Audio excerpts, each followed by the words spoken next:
Hola, bienvenidos a esta nueva capacitación. Esta vez hablaremos del reporte e investigación de incidentes, accidentes de trabajo y enfermedades laborales. Empezaremos por algunos conceptos normativos, algunos conceptos claves que debemos entender para este tema y luego veremos el protocolo de investigación establecido por el edificio. El primer concepto que vamos a tratar es el que tiene que ver con incidente de trabajo. Un incidente de trabajo es un suceso acaecido en el curso del trabajo en relación con este, con potencial de ser un accidente, en el que hubo personas involucradas sin que sufrieran lesiones o se presentaran daños a la propiedad y o perdían los procesos. Esta definición está establecida en el artículo 3 de la resolución 1401-2007 de ese momento el Ministerio de la Protección Social. Es importante tener en cuenta que en un incidente de trabajo no hubo lesiones, pero hubo un gran potencial de causarse dichas lesiones. Ahora, el concepto de enfermedad laboral está establecido en el artículo 4 de la Ley 1562 de 2012 como la contraía como resultado de la exposición a factores de riesgo inherentes a la actividad laboral o del medio en el que el trabajador se ha visto obligado a trabajar. Es importante tener en cuenta que a diferencia de los accidentes de trabajo, la enfermedad laboral surge por la acumulación de exposición a ciertos factores de riesgo que luego se traducen en una enfermedad. Es decir, esto no es un suceso repentino como sucede en el incidente y en el accidente, sino es un suceso que ocurre por la acumulación de varios tiempos de exposición a las condiciones en que se ha visto obligado a trabajar el trabajador. Ahora, el concepto de accidente de trabajo es muy importante. Es todo suceso repentino que sobrevenga por causa o con ocasión del trabajo, que produzca en el trabajador una lesión orgánica, una perturbación funcional o psiquiátrica, una invalidez o la muerte. A diferencia del incidente, este sí produce lesión. Es también accidente de trabajo aquel que se produce durante la ejecución de órdenes del empleador o contratante durante la ejecución de una labor bajo su autoridad, aún fuera del lugar y horas de trabajo. Igualmente se considera accidente de trabajo el que se produzca durante el traslado de los trabajadores o contratistas desde su residencia a los lugares de trabajo o viceversa, pero solamente cuando el transporte lo suministre el empleador. Igualmente se considerará como accidente de trabajo el ocurrido durante el ejercicio de la función sindical, aunque el trabajador se encuentre con permiso sindical siempre que el accidente se produzca en cumplimiento de dicha función. De igual forma, se considera accidente de trabajo el que se produzca por la ejecución de actividades recreativas, deportivas o culturales cuando se actúe por cuenta o en representación del empleador o de la empresa usuaria cuando se trate de trabajadores de empresas de servicios temporales que se encuentran en misión. Esta definición la encontramos en la Ley 1562 de 2012 en el artículo 3. Y un accidente de trabajo grave es aquel que trae como consecuencia amputación de cualquier segmento corporal, fractura de huesos largos como fémur, tibia, peroné, húmero, radio y cúbito, trauma cráneoencefálico, quemaduras de segundo y tercer grado, lesiones severas de mano, tales como aplastamiento, quemaduras, lesiones severas de columna vertebral con compromiso de médula espinal, lesiones oculares que comprometan la agudeza o el campo visual o lesiones que comprometan la capacidad auditiva. Esta definición la encontramos en la resolución 1401-2007 en su artículo 3. Ahora, hemos visto que todas estas definiciones tienen un soporte normativo, pero vamos a ver aún más normas que nos definen el reporte y la investigación de accidentes de trabajo. La resolución 0156 de 2005 es por la cual se adoptan los formatos de informe de accidente de trabajo y enfermedad profesional y se dictan otras disposiciones. Esta tuvo una modificación en su artículo 1 que fue dado mediante la resolución 2851 de 2015. El artículo que se modificó la resolución 2851 de 2015 fue el artículo 3. El artículo 3, no el artículo 1. La resolución 1401 de 2007 es por la cual se reglamenta la investigación de incidentes y accidentes de trabajo y en el decreto 1072 de 2015 por medio del cual se expide el Decreto Único Reglamentario del Sector Trabajo, trata de la investigación y el reporte de accidentes de trabajo en sus artículos 2247, 224, 632. Ahora bien, hablando del reporte de los incidentes, accidentes de trabajo y enfermedades laborales, el soporte normativo lo encontramos en la resolución 0156 de 2005 y la resolución 2851 de 2015, como les decía, que modificó un artículo de la resolución 0156. ¿De qué tratan estas resoluciones? Nos define que el empleador o el contratante deberá notificar a la EPS y a ARL y diligenciar completamente el informe de reporte de accidente de trabajo dentro de los 2 días hábiles siguientes a la ocurrencia del accidente o de la enfermedad laboral. Si el accidente de trabajo es grave o mortal o la enfermedad laboral es ya diagnosticada, se remitirá el reporte también a la Dirección Territorial del Ministerio del Trabajo. Cuando el empleador o contratante no haya diligenciado íntegramente el formato, las entidades administradoras de riesgos laborales, las entidades promotoras de salud y las instituciones prestadoras de servicios de salud podrán solicitarle la información faltante, la cual deberá ser suministrada dentro de los 2 días hábiles siguientes al recibo de la solicitud.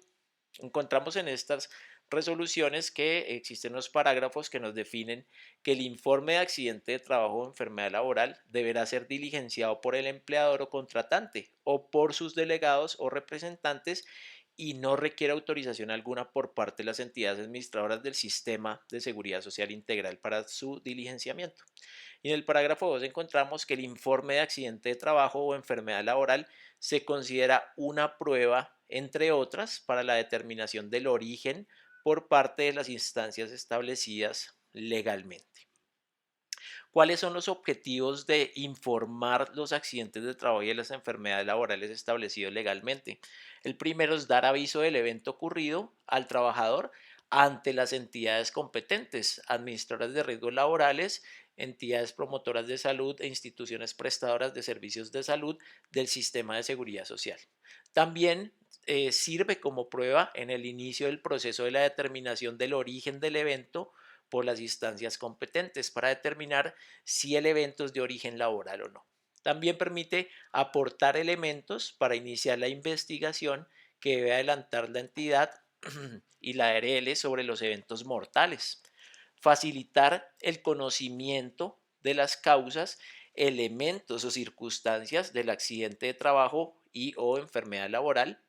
Determinar actividades de prevención de accidentes de trabajo y enfermedades laborales y obtener las estadísticas del sistema de información que deben llevar las entidades administradoras de riesgos laborales y los empleadores en cuanto a la ocurrencia de accidentes de trabajo y enfermedades laborales. Ahora hablando sobre la investigación. La investigación en Colombia está establecida por la resolución 1401 de 2007 y el decreto 1072 de 2015. En la resolución 1401 dice que establecen obligaciones y requisitos mínimos para realizar la investigación de incidentes y accidentes de trabajo con el fin de identificar causas, hechos y situaciones que los han generado e implementar las medidas correctivas encaminadas o eliminar o minimizar condiciones de riesgo y evitar su ocurrencia. Y hablando de la investigación, encontramos los artículos 224.1.6 y 224.632 del decreto 1072 de 2015 que hacen referencia a la obligación legal de establecer este proceso de investigación. ¿Cuáles son las obligaciones en este caso establecidas legalmente para el empleador? 1. Conformar un equipo investigador de los incidentes y accidentes de trabajo de conformidad con lo establecido en el artículo 7 de la resolución 1401. Ya veremos más adelante quién conforma este equipo investigador. Investigar todos los incidentes y accidentes de trabajo dentro de los 15 días siguientes a su ocurrencia a través del equipo investigador conforme lo determina la presente resolución. Adoptar también una metodología y un formato para investigar los incidentes y los accidentes de trabajo que contenga como mínimo los lineamientos establecidos, siendo procedente adoptar los diseñados por las administradoras de riesgos laborales. Registrar en el formato de investigación en forma veraz y objetiva toda la información que conduzca a la identificación de las causas reales del accidente o incidente de trabajo. También es una obligación implementar las medidas y acciones correctivas que como producto de la investigación recomienden el Comité Paritario de Seguridad y Salud del Trabajo o Vigía de Seguridad y Salud del Trabajo, las autoridades administrativas laborales y ambientales, así como las administradoras de riesgos laborales. Otra obligación es proveer los recursos, elementos, bienes y servicios necesarios para implementar las medidas correctivas que resulten de la investigación, a fin de evitar la ocurrencia de eventos similares. También se deben implementar el registro del seguimiento realizado a esas acciones ejecutadas a partir de cada investigación de accidente e incidente de trabajo ocurrido en la empresa o fuera de ella al personal vinculado directa o indirectamente. Se deben establecer y calcular indicadores de control y seguimiento del impacto de las acciones tomadas. Se debe remitir a la respectiva administradora de riesgos laborales los informes de investigación de los accidentes de trabajo graves y mortales, los cuales deberán ser firmados por el representante legal del aportante o su delegado. Y se deben llevar los archivos de las investigaciones adelantadas y pruebas de los correctivos implementados, los cuales deberán estar a disposición del Ministerio del Trabajo cuando éste lo requiera. Ahora, hablando de la metodología de investigación de accidentes de trabajo, legalmente se establece que el aportante podrá utilizar la metodología de investigación de incidentes y accidentes de trabajo que más se ajuste a sus necesidades y requerimientos, de acuerdo con su actividad económica, desarrollo técnico-tecnológico, de tal manera que le permita y facilite cumplir con sus obligaciones legales y le sirva como herramienta técnica de prevención. Ahora, ¿quién conforma el equipo investigador?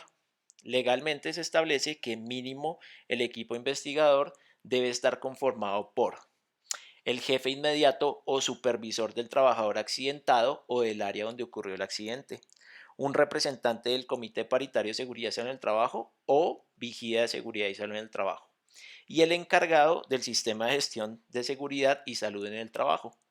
Pero cuando el accidente se considere grave, según la definición que ya vimos, o produzca la muerte del trabajador, en la investigación deberá participar un profesional con licencia en seguridad y salud en el trabajo, sea propio o contratado, así como el personal de la empresa encargado del diseño de normas, procesos y o mantenimiento.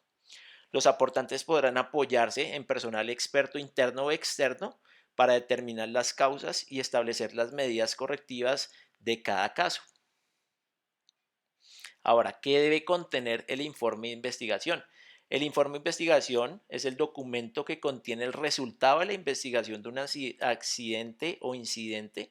Deberá contener todas las variables y códigos del informe de accidente de trabajo establecidos en la resolución 0156 de 2005, que es la que reglamenta el reporte de investigación, el reporte de accidente de trabajo y enfermedad laboral, o la norma que la sustituya, modifique o adicione en cuanto a información del aportante, del trabajador accidentado y datos sobre el accidente. ¿Qué más debe contener? Las características específicas sobre el tipo de lesión, parte detallada del cuerpo que fue lesionada, lesión precisa que sufrió el trabajador, agente y mecanismo del accidente, sitio exacto donde ocurrió el evento. Respecto al agente de la lesión, se debe incluir información como tipo, marca, modelo, velocidades, tamaños, formas, dimensiones y las demás que se consideren necesarias. El informe de investigación también debe contener la descripción del accidente o incidente. Deberá contener un relato completo y detallado de los hechos relacionados con el accidente o incidente, de acuerdo con la inspección realizada al sitio de trabajo y las versiones de los testigos, involucrando todo aquello que se considere importante o que aporte información para determinar las causas específicas del accidente o incidente, tales como cuándo ocurrió, dónde se encontraba el trabajador, qué actividad estaba realizando y qué pasó, por qué realizaba la actividad, para qué, con quién se encontraba y cómo sucedió. Para obtener la información, el aportante puede acudir al reconocimiento del área involucrada, entrevista a testigos, fotografías, videos, diagramas, revisión de documentos y demás técnicas que se consideren necesarias. Una de las partes más importantes del contenido de la investigación del accidente son las causas, que son las razones por las cuales ocurre el accidente o incidente. En el informe se deben relacionar todas las causas encontradas dentro de la investigación, identificando las causas básicas o mediatas y las inmediatas y especificando en cada grupo el listado de los actos subestándar o inseguros y las condiciones subestándar o inseguras. Y ya ahorita vamos a ver una definición de estas. Dentro del contenido de la investigación también, además de las causas, pues debe haber la adopción de medidas de intervención y se deben enumerar y describir las medidas de intervención que la empresa se compromete a adoptar para prevenir o evitar la ocurrencia de eventos similares, indicando en cada caso quién o quiénes son los responsables y cuándo se realizará la intervención. Además, se deben especificar las medidas que se realizarán en la fuente del riesgo, en el medio ambiente de trabajo y en los trabajadores. Las recomendaciones deben ser prácticas y tener una relación lógica con la causa básica identificada. Y dentro del contenido deben estar los datos relativos a la investigación. En el informe se deben relacionar lugar, dirección, fechas y horas en que se realiza la investigación, nombres, cargos, identificación y firmas de los investigadores y del representante legal. Ahora, hablando de la remisión de la investigación, cabe aclarar que el aportante debe remitir a la administradora de riesgos laborales a la que se encuentra afiliado dentro de los 15 días siguientes a la ocurrencia del evento el informe de investigación del accidente de trabajo mortal y de los accidentes graves. Y aquí es práctico hacer una aclaración. No todas las investigaciones se deben remitir a la administradora de riesgos laborales. Aquí aclara que solo se deben remitir las investigaciones de los accidentes de trabajo mortales y graves, de acuerdo a la definición que ya habíamos dado en diapositivas anteriores. Eso quiere decir que existe una obligación legal de investigar hasta los eventos que no generan lesión dentro de esos 15 días, pero no necesariamente que se deban remitir al administrador de riesgos laborales. Los que no son accidentes graves y mortales, las investigaciones solo servirán para el interior de la empresa para determinar las medidas correctivas necesarias para que no sucedan y no se repitan. Ahora bien, el análisis de causas no es más que un proceso sistemático de determinación y ordenación de causas, hechos o situaciones que generaron o favorecieron la ocurrencia del accidente o el incidente que se realiza con el objeto de prevenir su repetición mediante el control de los riesgos que lo produjeron. Esta es la parte más importante. Cuando yo estoy orientando una investigación, mi enfoque debe estar totalmente establecido y centrado en el análisis de las causas. ¿Qué generó el accidente? No quién lo ocasionó, sino qué causa lo generaron para que se evite su repetición. Ahora, definiendo las causas, ¿qué son causas inmediatas? Las causas inmediatas son circunstancias que se presentan justamente antes del contacto. Por lo general son observables o se hacen sentir. Estas causas inmediatas se clasifican en actos subestándar o actos inseguros y condiciones subestándar o condiciones inseguras. Veíamos que la normatividad me pide que identifique las causas básicas e inmediatas. Por eso estamos aprendiendo qué son. Entonces las causas inmediatas se dividen en actos subestándar o actos inseguros. Esos actos subestándar o actos inseguros son acciones u omisiones cometidas por las personas que posibilitan que se produzcan los accidentes. ¿Qué quiere decir? Es algo que una persona hace o deja de hacer que le posibilita la ocurrencia de un accidente. Por ejemplo, dejar de usar sus elementos de protección personal. Es una omisión y fue una decisión de la persona. Hacer una actividad corriendo. Eso es algo que hace una persona que posibilita la ocurrencia de accidente. Eso sería un ejemplo de un acto subestándar o un acto inseguro. Las condiciones subestándar o condiciones inseguras son situaciones que se presentan en el lugar de trabajo y se caracterizan por la presencia de riesgos no controlados que pueden generar accidentes de trabajo.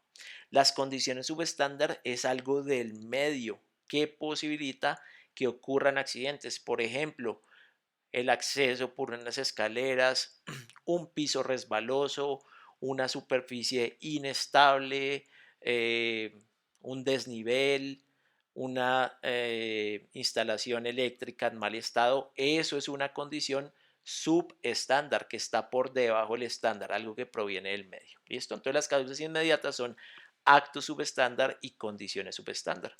Y ahora, ¿qué son las causas básicas? Las causas básicas son unas causas reales que se manifiestan detrás de los síntomas. Son las razones por las cuales ocurren los actos y condiciones subestándar o inseguros, factores que una vez identificados permiten un control administrativo significativo.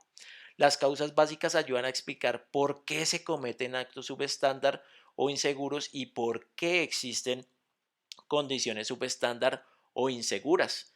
Estas causas básicas son unas causas mucho más profundas, no son tan percibibles a simple vista como un acto inseguro y una condición insegura. Y estas causas básicas se dividen en factores personales, que son los que tienen que ver con la capacidad del trabajador. Por ejemplo, su capacitación, su destreza, su aptitud, y son condiciones propias del trabajador, no son actos, ¿listo? Sino son condiciones propias. Por ejemplo, una persona con sobrepeso, una persona sin destreza, una persona que no coordina, esos serían factores personales. Y la otra causa básica son los factores de trabajo. Estos factores de trabajo tienen que ver con la gestión de la empresa, por ejemplo, mantenimiento de equipos, calidad de los materiales, evaluación de medidas de control, gestión de proveedores, entre otros. Entonces, si nos ponemos a analizar con los ejemplos dados anteriormente, yo podría decir que alguien pudo cometer un acto inseguro como dejar de usar su casco por una motivación insuficiente o por una aptitud que no le percibe al trabajador identificar ese tipo de peligros. Pero yo podría hablar que un factor de trabajo derivado con esa falta de uso de elementos de protección personal podría ser una deficiencia en las adquisiciones, hablando de un factor de trabajo, es decir, que no se compraron, por ejemplo, los cascos adecuados para la labor y por eso el trabajador no usó el elemento de protección personal. Entonces aquí es donde yo veo que estos factores de trabajo son los que me permiten responder el por qué el trabajador comete un acto inseguro o por qué en la organización existen condiciones inseguras. Ahora bien, el protocolo establecido por el edificio Calle 93A para la investigación de incidentes, accidentes de trabajo y enfermedades laborales está establecido de la siguiente forma. Ya habíamos hablado de la conformación del equipo investigador. Esto es lo primero que se debe hacer. Entonces, de acuerdo al evento que se presentó, vamos a conformar un equipo mínimo conformado por el jefe inmediato, el vigía de seguridad y salud del trabajo y el encargado de seguridad y salud del trabajo. Ya sabemos que cuando el evento es grave o mortal, tendremos que incluir a 2 personas más en este equipo investigador. Lo siguiente que está establecido en el protocolo es el reconocimiento del entorno del evento. ¿Listo? Entonces estamos suponiendo que sucedió un accidente de trabajo. Lo primero, conformamos nuestro equipo investigador, luego vamos al reconocimiento del entorno. En este punto el equipo se debe interesar por reconocer la tarea, actividad, procedimiento, elementos de trabajo, funciones y personas, entre otros aspectos que hacen parte del entorno y desarrollo de la actividad o tarea durante la cual se presentó el incidente o accidente de trabajo. Luego viene la parte de recolección de evidencias e información. El equipo investigador recopila testimonios de quienes presenciaron el accidente, al igual que del accidentado. Es importante tomar información relevante que puede incluir fotografías del lugar donde ocurrieron los hechos, haciéndolo lo más pronto posible para tener datos reales que permitan dar orientación hacia las causas básicas e inmediatas del accidente de trabajo. Luego viene la parte para la recolección de información en la que podemos utilizar una metodología y esta metodología es conocida como la metodología de las 4P. Y estas 4P no son más que las iniciales de 4 aspectos que vamos a revisar para recopilar esa información: posición, personas, partes y papeles o documentos. Hablando de la posición, es la información necesaria de recopilar sobre el lugar de ocurrencia del accidente, la ubicación del trabajador, las herramientas o los materiales, la posición de ellos. Esta información permite recolección de pruebas acerca de cómo quedaron ubicados los equipos, materiales y las personas. Se recomienda el uso de diagramas, dibujos o fotografías donde se incluyan factores relevantes del accidente. ¿Cuál es la siguiente P que yo debo analizar? Las personas. Y en este aspecto corresponde a las evidencias recolectadas del trabajador lesionado, testigos, jefe inmediato, compañeros de trabajo, entre otros. Se entrevista en primer lugar a la persona lesionada en el suceso siempre y cuando la gravedad de la lesión lo permita. En caso de existir testigos, se confrontan información del suceso mediante entrevista individual. La tercera P son las partes. Es la información acerca de las herramientas, equipos o máquinas, el diseño del puesto de trabajo y demás materiales que el trabajador lesionado utilizó en el momento del accidente. Esta información permite verificar la coherencia entre la descripción del suceso y las partes que interactúan con la persona antes o en el momento de ocurrir el hecho. De igual forma, permite determinar condiciones peligrosas como defectos en los equipos, máquinas, herramientas, carencia de dispositivos o guardas de seguridad, entre otros factores que afecten la seguridad y salud del trabajador. Y la cuarta P son los papeles o los documentos. Y esto se refiere a la información que pueda aportar al proceso de investigación consignada en registros, documentos relacionados con la labor ejecutada, actas de entrega de elementos de protección, procedimientos documentados, normas de seguridad, registros de mantenimiento, registros de entrenamiento y capacitaciones del personal accidentado, así como otras evidencias, entre otros, que permiten el reconocimiento de la forma segura de realizar la labor y que aporten a la identificación de los insumos, materiales, herramientas y equipos indicados para realizar la labor, los cuales pudieron estar presentes o no al momento del accidente.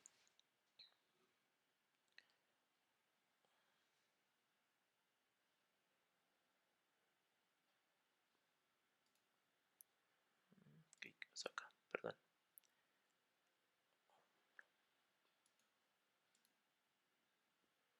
Listo. Se me había metido un intruso en la capacitación y se me fue adelante. Listo. Entonces, después de ver esta metodología de las 4Ps, vamos a ver que lo siguiente que debemos hacer es coger nuestro formato de investigación y empezar a diligenciarlo. En la portada del Sistema de Gestión de Seguridad y Salud del Trabajo, en la fase de hacer, encontramos el formato de investigación, el formato de registro y el procedimiento para la investigación. Entonces lo encontramos aquí como aparece señalado por la flechita: formato de investigación de accidente de trabajo y el registro y procedimiento de investigación de accidentes de trabajo y enfermedades laborales. Ahora bien, esto es lo que nos encontramos en la primera parte del formato establecido en nuestro sistema de gestión. Entonces aquí encontramos identificación del tipo de evento, si fue un incidente, un accidente grave o mortal o una enfermedad laboral.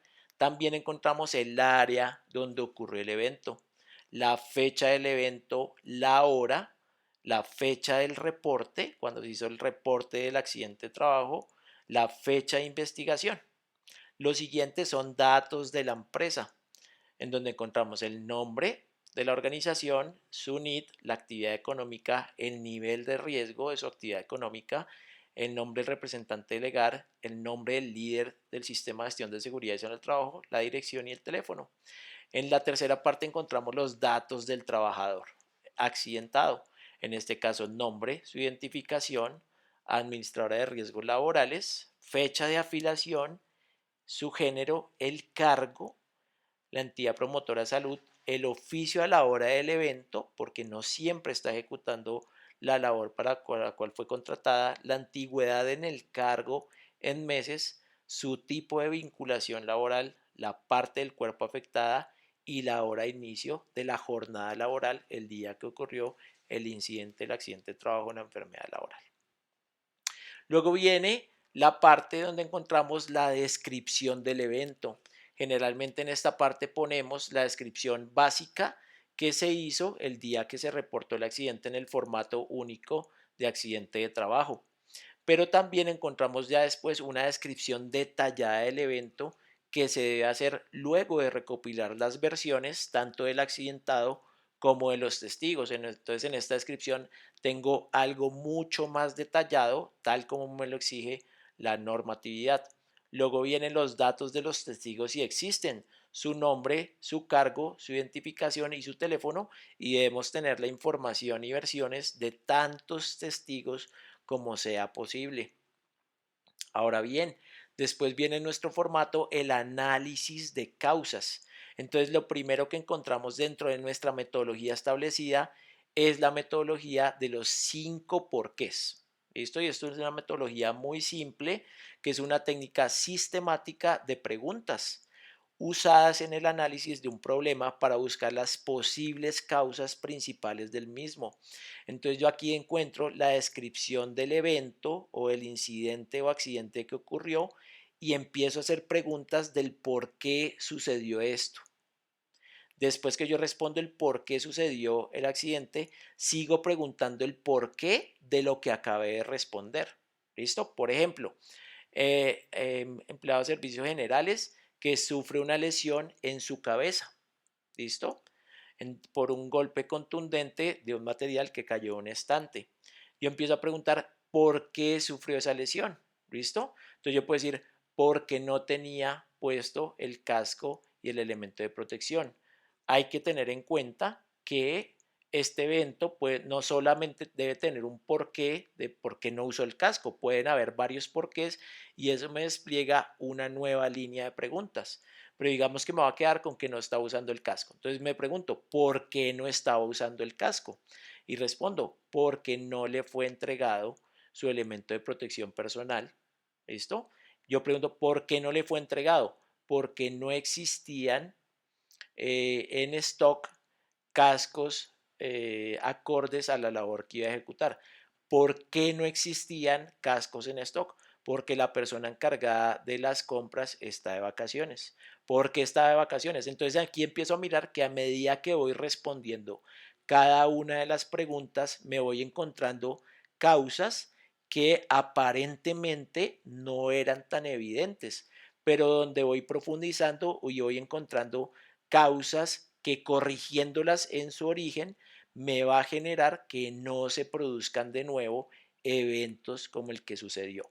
Esta es una metodología que implementamos dentro del protocolo del edificio calle 93A porque es muy sencilla de utilizar y arroja resultados realmente óptimos.